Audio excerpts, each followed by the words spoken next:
se concentrer sur le débat. Je vous le dis, je suis là pour choquer. Si tu me dis que Rudy Garcia, il a le niveau pour entraîner le Napoli, alors Balerdi, il a le niveau pour jouer au Real Madrid. Rodrigo, sa hype, elle a duré, deux matchs la saison dernière. Mbappé, aujourd'hui, il est plus populaire que l'équipe de France et que Didier Deschamps. Mbappé, demain, il monte au créneau. Il dit Deschamps, c'est une pompe. Il faut un changement d'entraîneur. T'es sûr que 48 heures après Deschamps, il va sauter. Mais je sais pas con, Dédé. Que Laurenti pense que le mec, il dépense 1 euro, il meurt. Je suis allé me faire la compil que ça dit. La compil, elle a duré 2 minutes, il n'y avait pas grand chose. C'est souvent les 3 bonnes tacles, je suis revenu, je me suis dit, attends, il y a que ça dans la compil.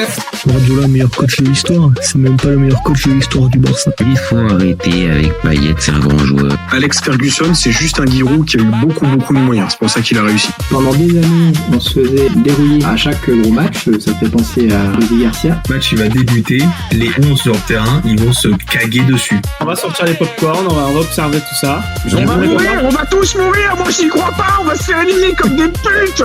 J'en suis sûr. J'ai déjà tout prévu. Le paquet de mouchoirs. Je veux pas avoir ça. Si t'enlèves le championnat anglais, allemand, espagnol, italien, portugais, lituanien, la Ligue 1, c'est le meilleur championnat européen.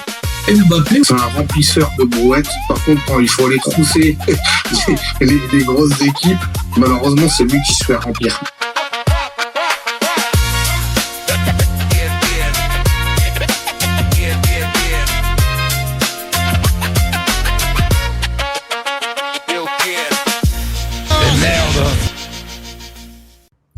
Salut à tous, super content de vous retrouver pour un nouveau débat du FC Copain Mondial 2026.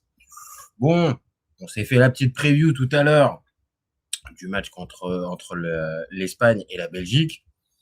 Bon, là j'ai envie qu'on lance un petit sujet parce que forcément c'est un joueur qu'on aime, si on aime un peu le ballon, si on aime même fortement le ballon, je pense que si on aime faire des débats foot, c'est qu'on aime le ballon, donc on aime forcément un minimum Lamine Yamal, même si on est supporter du Real. Ça reste un beau joueur de foot, ça reste un très très grand espoir, même si peut-être que c'est déjà confirmé, mais bon, voilà. En tout cas, c'est un grand joueur malgré son jeune âge. Et sa Coupe du Monde, elle nous laisse un petit peu sur la fin, sur notre fin. Donc, je pose un peu la question, les copains. On pense quoi de la Coupe du Monde de Lamine Yamal? Voilà, on va poser la question. Donc, comme d'habitude, les copains, vous y allez, hein, on fait le débat ensemble, toujours plus sympa de le faire avec moi. Dites-moi si pour vous c'est plutôt normal, c'est plutôt logique d'avoir un Lamine Yamal qui est un petit peu poussif parce que il revenait de blessure en débutant cette compétition. Est-ce que pour vous en attendez plus, beaucoup plus? Est-ce que pour vous, oui, ça reste encore un gamin, donc on va se détendre un petit peu. Voilà, dites-moi un petit peu ce que vous en pensez sur le chat. Et puis si vous découvrez la chaîne, allez-y, abonnez-vous. On a toujours besoin de plus de force et plus de visibilité, donc allez-y les copains. Alors, message d'Amine DZ. Alors, salut, juste petite question avant de commencer le débat. Tu en penses quoi de la vente de Greenwood à un prix plutôt rédhibitoire selon moi? CDM pas à la hauteur des attentes, mais bon, il revient de blessure. Alors, je te fais juste un aparté pour toi, mon copain. C'est le signe que les temps vont être durs, très très durs à Marseille. Très très dur, mon copain. Je pense que il y avait peut-être il y avait évidemment mieux à faire avec le dossier Greenwood, mais j'ai tellement l'impression que on est dans l'urgence et qu'on sait pas trop quoi faire du côté de l'OM en ce moment. C'est une connerie. Je sais même pas le prix qui circule, mais pour moi c'est une connerie comme ça. On sait pas les contours de l'équipe, on sait pas grand chose. Donc, mon copain, j'ai envie de te dire que ça laisse augurer juste des mauvais jours, des jours sombres pour l'OM. C'est ça que j'ai envie de voir.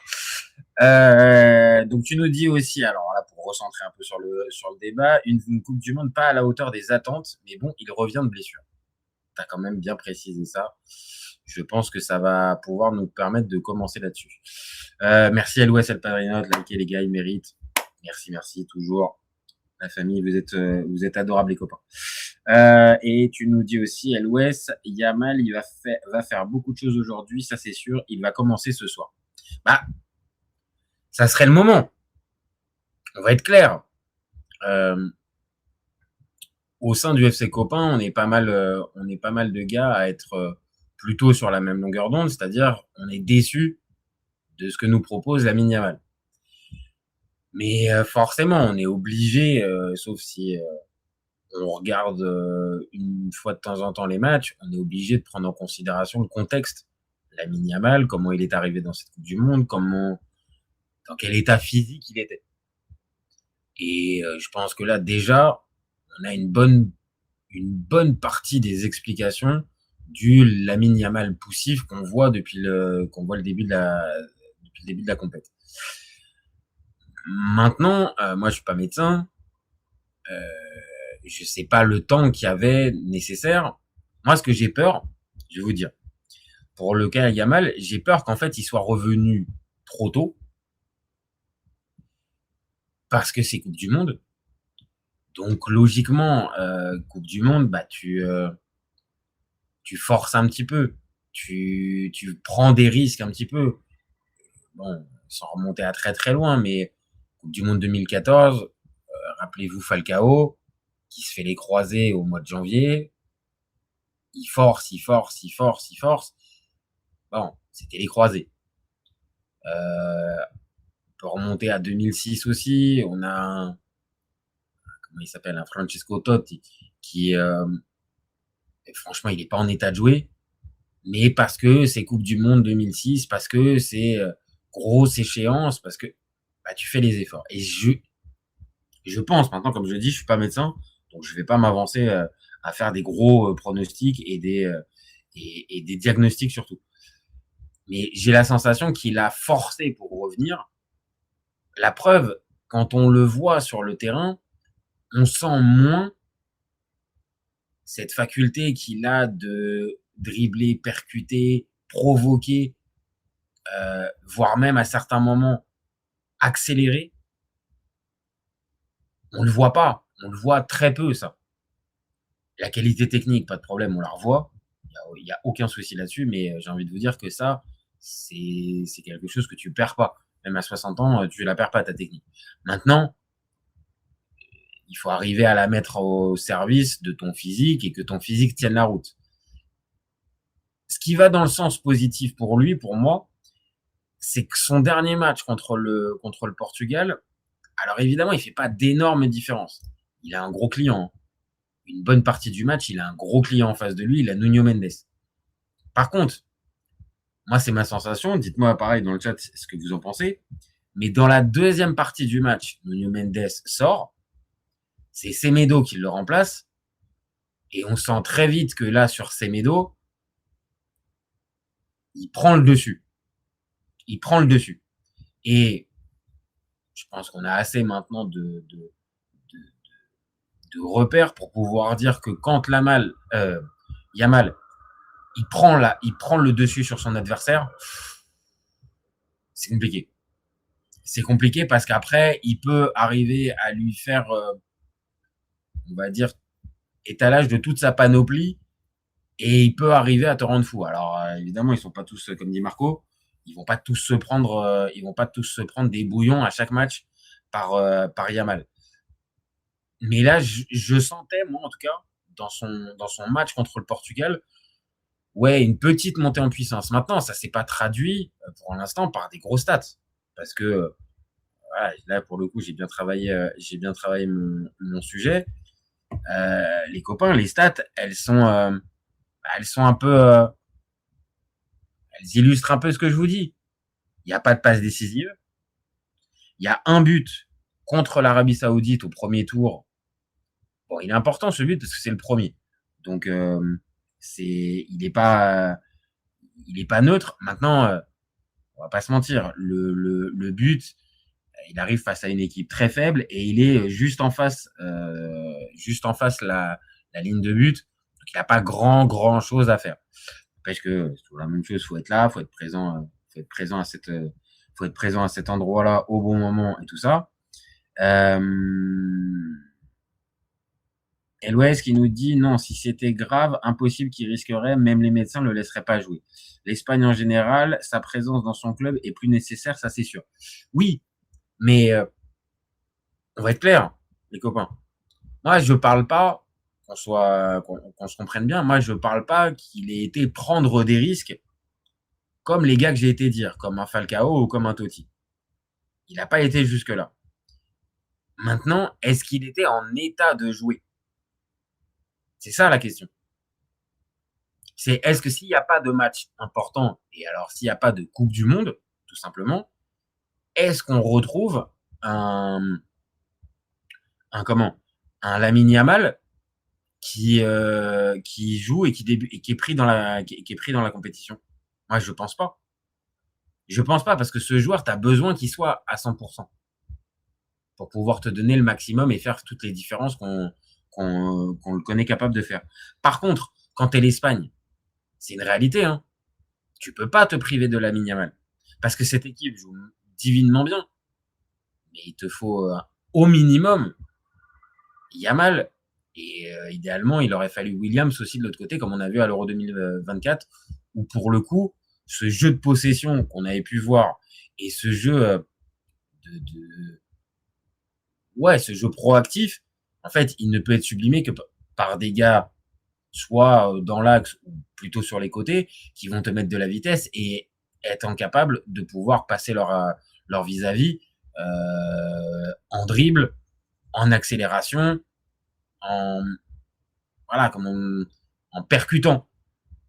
Là, si on n'a pas Lamine Yamal, tu te retrouves avec Ferran Torres et tu te retrouves avec Alex Baena, hein. Peut-être Jérémy Pino, et on s'est compris en fait. C'est quand même d'un niveau en dessous de Nico Williams 2024 et Lamine Yamal tout simplement. Donc, je pense que si vraiment, comme tu dis, c'est au Barça, je pense qu'il joue. Et là, on dirait juste que Lamine Yamal, il est un peu moins bien, mais ça serait moins important. Là, vu qu'il y a le miroir grossissant de la Coupe du Monde, de toutes les attentes qui sont autour, et est-ce que tu vas refaire ce que tu nous as fait à l'Euro 2024 pendant cette Coupe du Monde? Forcément, s'il n'est pas à 100%, Yamal, il va pas... c'est pas un surhomme en fait. Même si c'est un gamin qui a 18 ans et si vous voulez, il peut avoir une meilleure résistance et une meilleure récupération que certains, n'empêche que ça reste un humain en fait. Donc s'il arrive pas à 100%, il pourra pas nous faire du Yamal, ce qu'on a pu voir où il était à 100% pendant l'Euro 2024. Donc il y a déjà ça. Les attentes autour de lui, forcément, elles sont plus énormes. Donc est-ce que ça rentre dedans aussi? Est-ce que les attentes qu'il a pu générer et qu'il continue de générer et puis qu'il va continuer de générer, est-ce que ça doit rentrer en ligne de compte dans le mauvais début de compétition poussif? Parce que, nuançons bien les gars, on peut dire que sa Coupe du Monde, pour l'instant, elle n'est pas bonne. Maintenant, attention, c'est un sport co, hein. Oublions jamais ça. Hein. Donc, individuellement, oui, il n'est pas au niveau des attentes qu'on a en lui. Maintenant, son équipe, elle se qualifie. Son équipe, elle pratique. Alors après, c'est selon les sensibilités, mais elle pratique, à mes yeux en tout cas, un beau football. Donc, le cas Lamine Yamal, bien sûr, il est important. Et c'est d'ailleurs pour ça qu'on fait ce débat. Et les copains, je vais pas vous mentir, l'important, pourquoi pour Lamine, c'est quoi? C'est qu'il fasse un gros mondial 2026 ou que l'Espagne elle aille au bout. Je pense que on a la réponse. Il préfère largement aller au bout et quitte à peut-être avoir un moins bon rendu personnel. Maintenant, nous, on est amateurs de foot, on regarde les matchs, on sait ce qu'il est en capacité de faire et c'est vrai qu'on reste sur notre faim en fait. On reste sur notre faim. Donc est-ce qu'on peut dire pour autant, comme je viens de le dire avec le bilan collectif, est-ce qu'on peut dire pour autant que Lamine Yamal, sa Coupe du Monde, elle est mauvaise? Non, mauvaise, je pense que ce serait pas le terme. Je pense que même si vous êtes des haters, personne va aller dire qu'elle est mauvaise, sa Coupe du Monde. Mais c'est juste qu'on en attend plus. C'est juste qu'on en attend plus. Lamine Yamal, maintenant, il génère, je l'ai dit, tout un tas d'attentes, tout un tas d'espérance autour de lui par les fans et donc les supporters de la Roja, mais aussi par les gars comme vous et moi en fait. C'est-à-dire que nous, on a envie de voir notre part de Lamine Yamal Show en fait. Donc, est-ce que c'est ce soir, comme nous dit LOS El Padrinote, est-ce que c'est ce soir que commence véritablement le mondial? Là où ça va dans ton sens, LOS, c'est que pour le coup, moi je l'ai dit, le match contre le Portugal, moi j'ai bien aimé sa partition. En prenant en considération, comme on dit depuis le départ, qu'il est en capacité de revenir après sa blessure. Ok. En voyant ce match-là, je me dis qu'il est sur le bon chemin. Et on en a parlé tout à l'heure, les copains. La Belgique, ok, faut pas les sous-estimer, ok, faut pas les prendre de haut quand on est l'Espagne, il n'y a pas de problème. Par contre, ce soir, l'Espagne, elle est favorite. Ce soir, l'Espagne, elle risque d'avoir le ballon. Ce soir, son vis-à-vis, pour être très très clair, hein, ce soir, son vis-à-vis, c'est Maxime de Cuyper. Donc, c'est pas interdit, vraiment, c'est pas du tout interdit que notre ami Yamal, il arrive à prendre le dessus ce soir. Maintenant, attention, il y a des trucs qui peuvent aller dans ce sens. Maintenant, attention, hein, de Cooper, c'est pas non plus Thomas Subochan. Si t'es encore là, Mine des aides, je pense que t'aimerais bien la comparaison. LOS El Padrino qui dit: je suis presque sûr que c'est son match aujourd'hui. J'adore ses dribbles réussis. J'espère ce soir, je veux me régaler. Et Amine, voilà, qui est là, il reste potentiellement 3 matchs pour tout changer et prendre une autre dimension. Oui, c'est ça. Là, c'est ce soir. Je vais pas vous dire qu'elle commence sa Coupe du Monde parce que elle a déjà commencé, il y a déjà eu les matchs à élimination directe et encore une fois, ne nous limitons pas juste au simple cas individuel. Bien sûr qu'on le regarde avec intérêt et même beaucoup d'attentes. Maintenant, ça reste un sport co. Hein. Donc, je l'ai dit tout à l'heure, poser la question à Yamal entre tu rates ta Coupe du Monde, t'es champion du monde, et tu réussis ta Coupe du Monde, tu la gagnes pas. Je vous le dis directement, il va prendre la deuxième possibilité, il va prendre la possibilité où il est champion du monde sans être étincelant. Donc, ça, c'est à prendre. Mais oui, ce soir, on va dire, il y a tous les arguments qui sont réunis. Je suis pas en train d'évaluer les Belges, mais il y a un adversaire qui est à la portée de l'Espagne, où l'Espagne va avoir la main. Il a semblé mieux pour son dernier match contre le Portugal. Oui, moi, je l'attends ce soir. Maintenant, il y a un paramètre, mais je vous ai dit depuis le départ. Moi, je suis pas médecin, donc je sais pas l'état physique dans lequel il est. Je sais pas. Je me dis toujours la même chose. Et ça va dans ce que tu disais tout à l'heure, LOS, c'est qu'à un endroit, bon, les médecins, ils sont pas non plus fous. S'ils le font jouer, c'est qu'il y a quelque chose. C'est qu'il n'y a pas de risque majeur. Maintenant, est-ce qu'il est à 100%? Et comme je l'ai dit, ce joueur-là, tu peux pas l'enlever, en fait. S'il n'est pas à 100%, tu pourras pas avoir Lamine Yamal.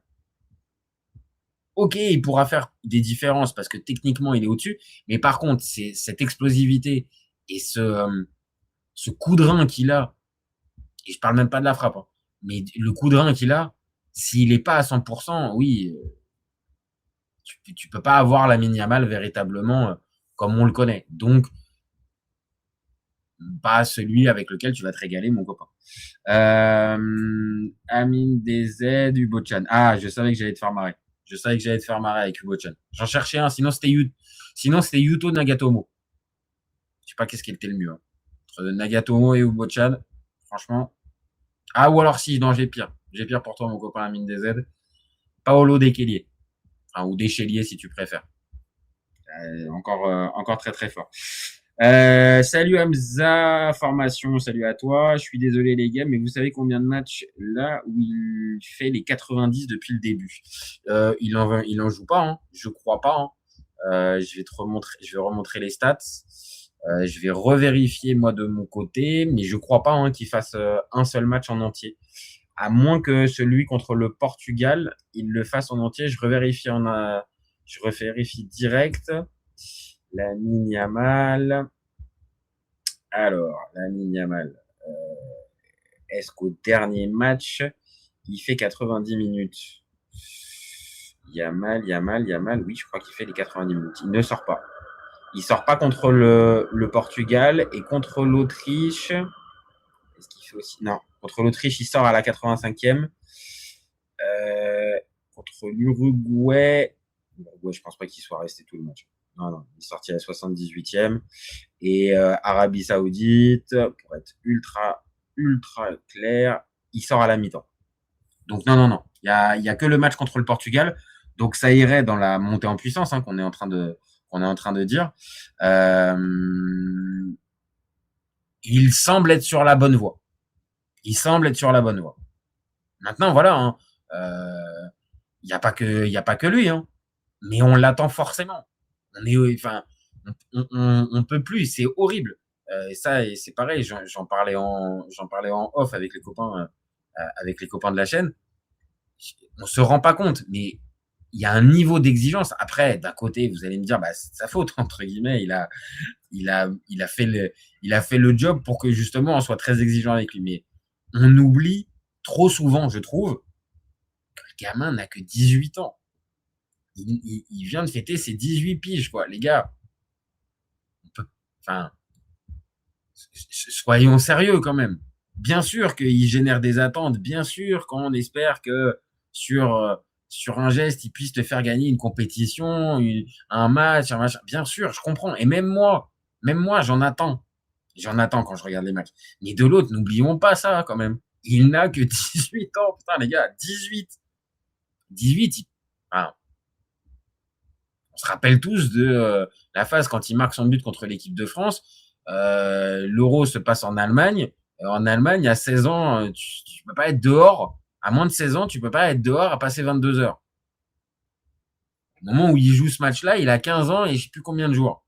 Alors, officiellement, il devait même pas jouer ce match-là. Donc, vous voyez les gars, ce dont on parle, c'est bien sûr, je comprends et je valide parce que sinon je poserais même pas cette question-là en disant bah est-ce qu'on en attend, qu'est-ce qu'on en pense, est-ce qu'on attend plus ou est-ce qu'on attend. Mais les gars, ne soyons pas non plus on va dire dans un monde parallèle, les gars. Il a 18 ans. Donc ça doit aussi apporter un tout petit peu de nuance à toutes les personnes qui peuvent dire ah Yamal je l'ai pas entendu hein, mais limite Yamal c'est une escroquerie. Enfin, voilà, arrêtons ça tout de suite. Là, j'ai même pas envie de débattre de ce genre de choses là. Je précise juste dans ce débat, il n'a que 18 ans, c'est son deuxième grand tournoi international, sa première Coupe du Monde. Donc il peut aussi y avoir ce paramètre-là, même si j'ai la sensation que non, et qu'il n'est pas plus impressionné par ça. Attention à voir aussi, peut-être que le poids des attentes est très important sur lui et fait que. Mais moi, je reste plus sur l'histoire de la blessure. Il n'est pas arrivé à 100%. Donc un joueur qui n'arrive pas à 100%, qui plus est de ce profil-là, ah ouais, il y a un moment donné où forcément ça peut coincer. Donc mise en route un petit peu un peu délicate. Il rentre contre le Cap-Vert. Il marque contre l'Arabie Saoudite. À la limite, je vais vous dire, il n'aurait pas marqué contre l'Arabie Saoudite directement pour sa première titule. Peut-être qu'on aurait un autre regard. Mais d'un autre côté, De La Fuente le gère super bien. À l'avoir fait rentrer pour le premier match. Première titularisation, je le sors à la mi-temps pour le deuxième. Et après, progressivement, tu continues d'avoir du temps de jeu jusqu'à avoir ta première titularisation et 90 minutes derrière pour le dernier match. D'un point de vue juste management et gestion des temps de jeu, c'est nickel. Donc maintenant, on attend ce soir. Attention Maxime de Cooper. Je la replace. West qui nous dit quel est votre pronostic, les gars? Moi, 3-0 pour l'Espagne. Un seul, et vous voulez qu'il reprenne sa forme d'avril. West, attention à la Belgique, et Doku, s'y met, on est dans la merde. West, non, je dis pas que la Belgique va rien faire, tu peux encaisser 3 buts, 1 et 2. Merci infiniment. Ces commentaires que tu décris, c'est exactement ce que les médias français à Madrid disent. Ouais, bah voilà, mais ça, enfin, pour moi, faut pas tomber dans le, ce joueur-là, et c'est évident, il te génère beaucoup d'attentes. Il y a beaucoup d'attentes autour de ce gars-là. Et je l'ai dit tout à l'heure, à la limite, c'est de sa faute, entre guillemets. Il nous a mal habitués à faire première compétition internationale avec ce niveau-là et être autant décisif. On l'a dit, ça n'a jamais été le cas. Même Pelé, pour sa première Coupe du Monde en 58, il n'y a pas ça. Donc à un endroit, oui, Yamal, il a repoussé à certains endroits certaines limites. Il a généré beaucoup d'attentes, mais voilà, ne nous trompons pas. Ça sert à rien de nous dire que voilà, c'est un joueur surcoté ou machin. Arrêtez. Parce que ce qu'il fait et ce qu'il a fait déjà depuis 2 ans, parce que c'est pas que pendant ce tournoi. Hein. Ce tournoi-là, ça a été le gros zoom. Mais derrière, allez regarder les matchs en Ligue des Champions, les matchs en Liga, les matchs même en Ligue des Nations. Ouais, je pense que c'est bon. Je pense que l'histoire de la surcote, en tout cas, moi, je rentrerai pas dedans. Maintenant, à voir ce que va nous proposer Yamal. Moi, je pars sur l'idée que ce soir, c'est son match et qu'il va lancer véritablement sa Coupe du Monde. Je prédis pas des buts, machin, je prédis un match plus abouti. Et donc, si on doit le noter ce soir, lui mettre un 7,5, 8. Donc, être pas très très loin d'être l'homme du match et d'être peut-être décisif par la passe.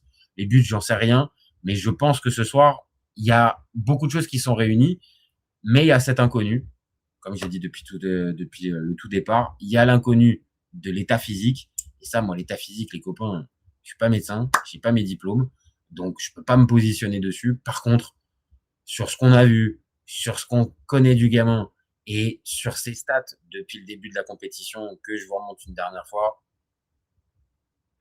je veux bien entendre la montée en puissance de la montée en puissance de Yamal. Moi, franchement, je veux bien. Hamza qui nous dit le problème aussi, c'est qu'il n'y a pas de contrepoids à gauche et ça gâche tout. Il se retrouve constamment à 2 contre 1. Vous remarquerez aussi que depuis le début, il met aucun extérieur ou c'est moi. Oui, c'est ça. Mais je pense que Hamza, tu dis quelque chose de très juste. Je pense que quand ce type de joueur-là n'est pas à 100%, tu as moins de facultés. Donc, tu as moins de confiance en tes capacités, non pas dans ta technique. Parce que je l'ai dit, ça, la technique, à partir du moment où tu l'acquiers, il faut vraiment plus du tout jamais la travailler pour vraiment la perdre. Ce qui n'est pas son cas, c'est un joueur professionnel. Donc, un joueur professionnel, la technique, à partir du moment où tu la perds plus. C'est mon avis.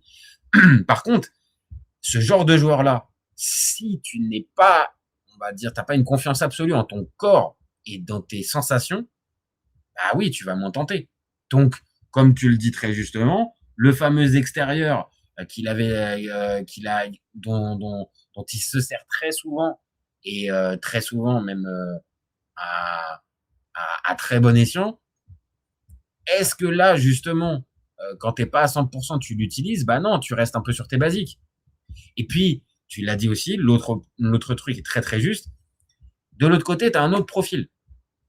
Baena, c'est un autre profil. Donc, il peut jouer à gauche. Mais c'est pas Nico Williams. Donc, ça veut dire que ce qu'on a pu avoir en 2024 avec 2 ailiers un peu virevoltants, avec des qualités différentes, mais 2 ailiers virevoltants, là, tu l'as pas.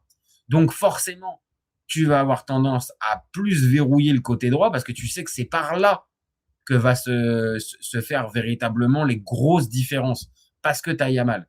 Donc, c'est aussi pour ça, il se retrouve mieux marqué, plus étudié, son jeu est plus étudié, plus décortiqué.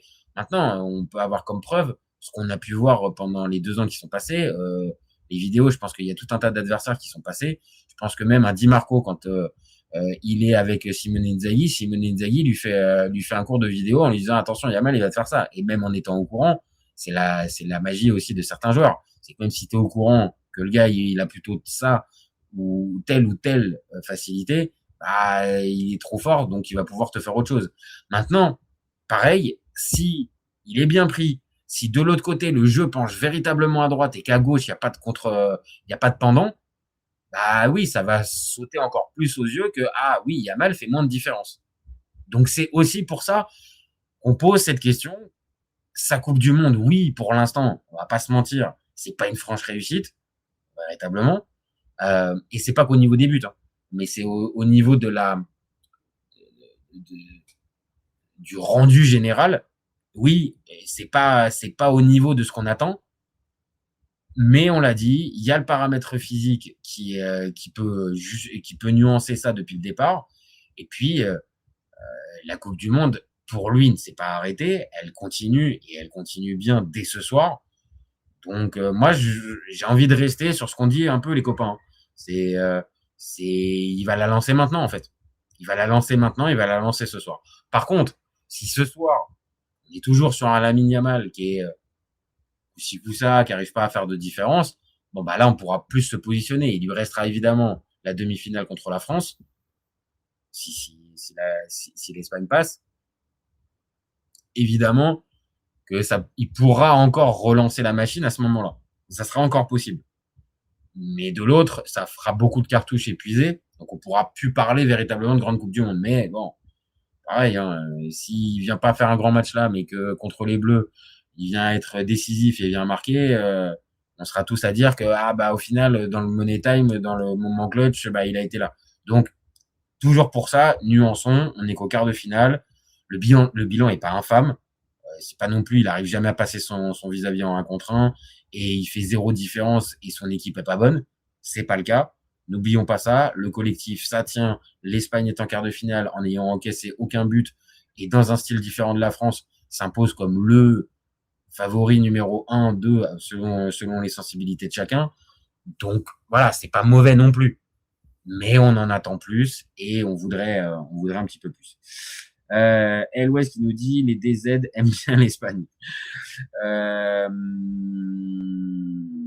Hamza formation, tu sais pas comment je suis heureux là pour une fois que personne en parle de manière qu'une personne en parle de manière raisonnable. J'en ai marre des pseudo-analystes qui cherchent des clips pour buzzer. Ben non, écoute, en tout cas ici c'est pas le truc, hein, parce que sinon je vous dis je casserais des télés et puis on ferait des millions de vues.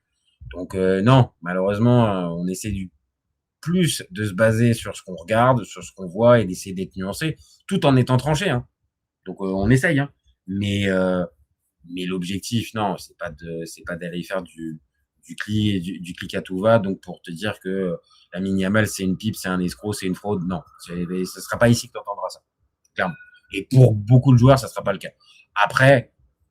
Dans certains cas particuliers, si tu me parles de Massimo Allegri, là, franchement, je pense que je vais pouvoir peut-être te dire 2-3 choses qui vont dévier un peu de la nuance et de la maîtrise. Mais non, là, pour la Yamal, il n'y a pas à discuter. Oubliez, l'Espagne passe pas contre la France. La France arrive avec une équipe où tous sont à leur prime. L'Espagne arrive en ambulance et en déclin. Et ben là, tu vois, je te rejoins pas, Hamza. Je te rejoins pas.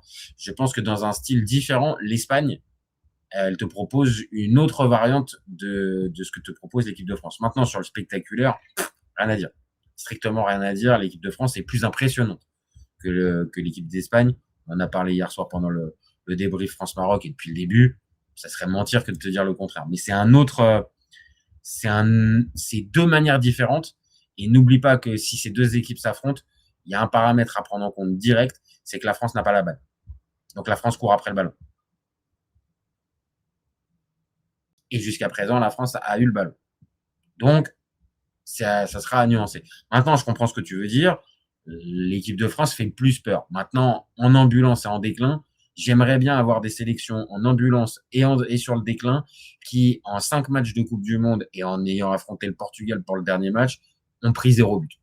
Vraiment, mon copain, j'aimerais vraiment en avoir beaucoup des sélections comme ça.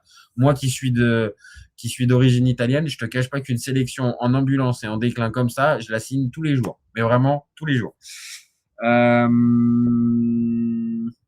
Wes El Padrino, encouragez-le à faire des lives pendant les matchs. Imaginez, on regarde le match en même temps, on réagit ensemble, on rigole, on débat sur l'arbitre, les buts, la tactique. Top idée. Ouais, mais t'es en train de me changer. Hein. T'es en train de me chauffer, mon copain. Ça créerait une vraie communauté de passionnés. Franchement, mettez-lui de la force pour qu'il se lance, ça peut être énorme. Oh là là. Je t'ai dit, mon copain, j'y ai réfléchi. Là, ça fait qu'une heure que tu m'as donné l'idée. Je pense soit Norvège-Angleterre, soit Espagne. Soit Norvège-Angleterre, soit Argentine-Suisse, on va le tenter. On va le tenter, mon copain. Merci à toi. Voilà. En tout cas, moi, ce que je peux dire sur notre ami Lamine Yamal, c'est que oui, on en attend plus, parce qu'on est des fans de foot et que là, on parle même pas en tant qu'Espagnol, mais en tant que fan de foot, bah oui, on a envie d'en avoir plus parce qu'il nous a déjà régalé et que si on aime le beau jeu, bah on a envie qu'il nous en fasse, je sais pas, des enroulés, des flip-flaps, ce que tu veux, tu vois. Mais Lamine, amène-nous un petit peu de folie parce que c'est peut-être ça aussi qui manque, Hamza. C'est peut-être ça aussi qui manque, c'est ce côté un peu folie dans cette équipe d'Espagne. Et que si tu retrouves cette folie de la part de Lamine, cette équipe, elle sera peut-être beaucoup plus séduisante pour toi. Mais bon, on verra bien. Moi, je pars sur l'idée initiale de notre ami Elwes, qui est que c'est ce soir qu'il allume la lumière et qui nous sort le gros match. Donc attention, Maxime de Cooper, c'est peut-être toi qui vas être la victime. J'espère pas pour toi, mon copain, mais prépare-toi quand même, parce que ça peut y ressembler. Et puis, comme d'hab, on reviendra tout à l'heure à la fin du match pour faire ce vrai débrief et déterminer ensemble s'il a vraiment débuté ou si on reste encore sur notre fin. Ou pire, arrête la Coupe du Monde. Parce qu'on parle depuis tout à l'heure, on se projette de la France, de machin. Attention, il y a un adversaire ce soir et je vous repartage la compo pour ceux qui ne l'auraient pas vu. Normalement, je crois pas qu'elle est encore définitive. Attendez, je vais regarder si elle n'est pas définitive, la compo, avant de terminer ce petit live. La compo, peut-être, hein, on est à moins d'une heure et demie. Les compos confirmés. Alors, côté espagnol, 0 changement. On est bien sur l'équipe annoncée. Et alors, côté belge, on écoute. Oh non. Ah non.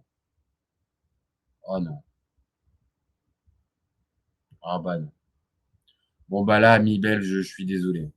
Et puis, ça me fait mal de dire ça comme ça, mais les copains, il y a un changement dans la compo prévue.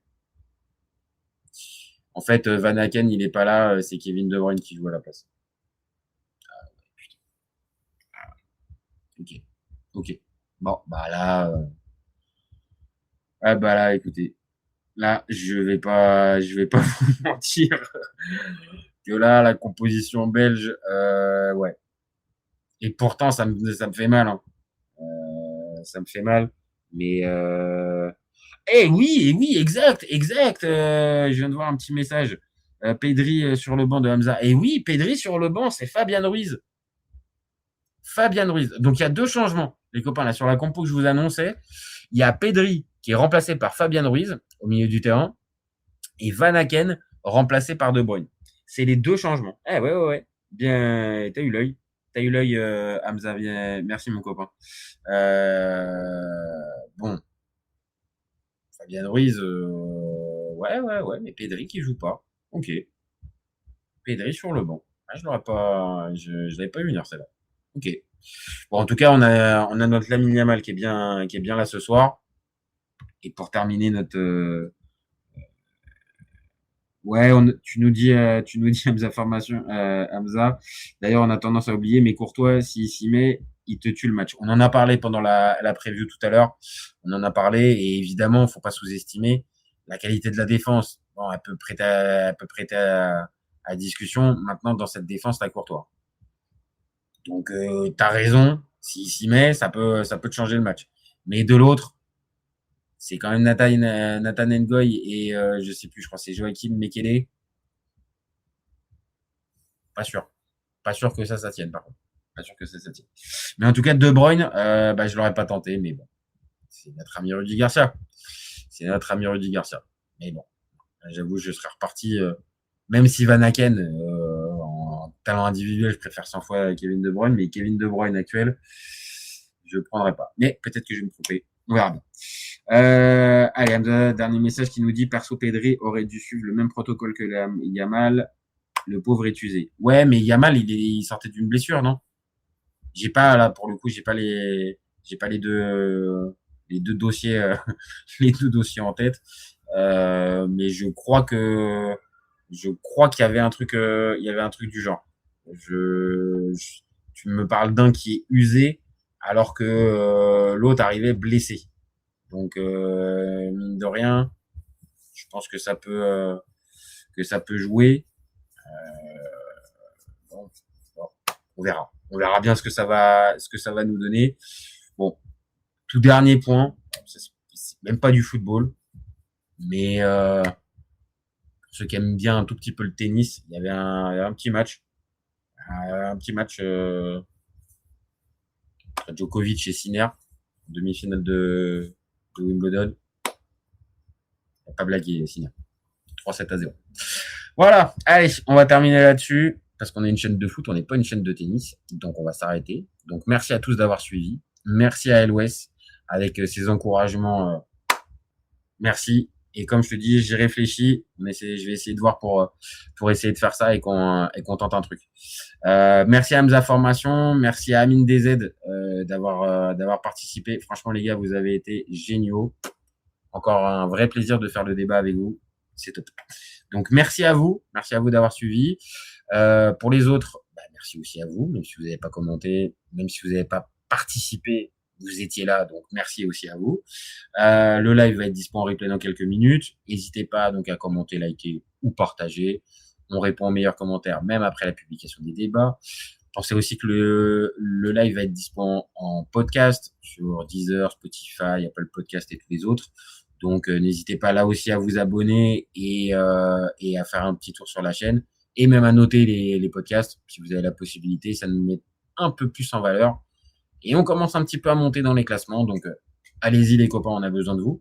Donc, merci à tous. Et puis, si vous êtes abonnés, vous savez ce que je vais vous dire. Vous gardez en tête qu'OFC Copains, on est ouvert toute l'année, mais encore plus pendant le Mondial 2026. Ciao, ciao les copains. Ciao, ciao.